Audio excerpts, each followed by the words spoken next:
शेर का सफर। मिलिए सावन के लायन किंग मायू से।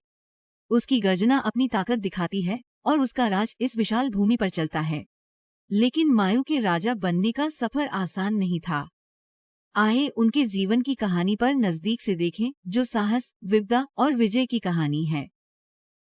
मायू एक शावक था। उसमें असीम ऊर्जा थी, सवाना के चमत्कारों को खोजने के लिए उत्साहित रहता था।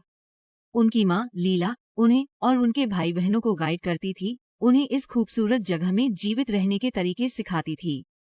लीला के सहयोग से मायू ने शिकार करने के महत्वपूर्ण कौशल सीखे। वह और उसके भाई बहन शिकार करने की प्रैक्टिस करते थे, अपनी चुस्ती और छल को सुधारते थे। ये सबक भविष्य में बेहद महत्वपूर्ण साबित होंगे। लेकिन सवाना में जीवन अनिश्चित होता है। एक दिन जंगल में एक भयानक तूफान आ गया। मेव और परिवार को आश्रय ढूंढना पड़ा। गर्मी और सुरक्षा के लिए चिपके रहते हुए लीला ने कहा, डबवर्स से चलता हुआ। हमारी ताकत हमारी जुटी हुई ताकत में है। तूफान कम होते ही और सूरज बादलों के बीच से निकलता है, तब तूफान गुजर गया और सवाना ताजा हो गया।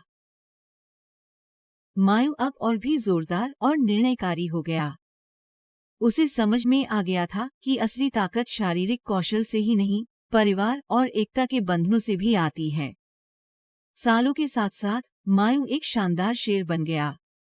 उनकी जुट्टी उनकी परिपक्वता और ताकत का प्रतीक है।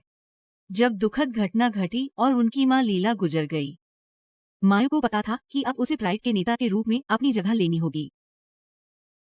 मायू ने बोला, मैं हूं मायू, लीला का बेटा। मैं शक्ति और बुद्धि से प्राइड का नेतृत्व करूंगा। मिलकर हम इस धरती पर अपने घर में तरक्की करेंगे। जैसे ही कैमरा बाहर निकलता है, मायू अपनी प्राइड को सवाना में नेतृत्व करते हुए दिखता है। सूरज दूरी में अस्त होता है और इसी तरह मायू सवाना का राजा बन गया, जो दया और साहस से शासन करता था। उनकी यात्रा चुनौतियों और विजयों से भरी थी, जो शेर की आत्मा की दमदारी का एक साक्षात्कार था।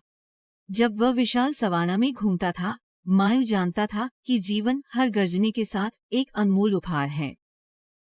उनकी विरासत युगों तक गूंजती रहेगी, एक याददाश्त जो बताती है कि जंगल में भी शेर का दिल जीवन की लहरों के साथ धड़कता है।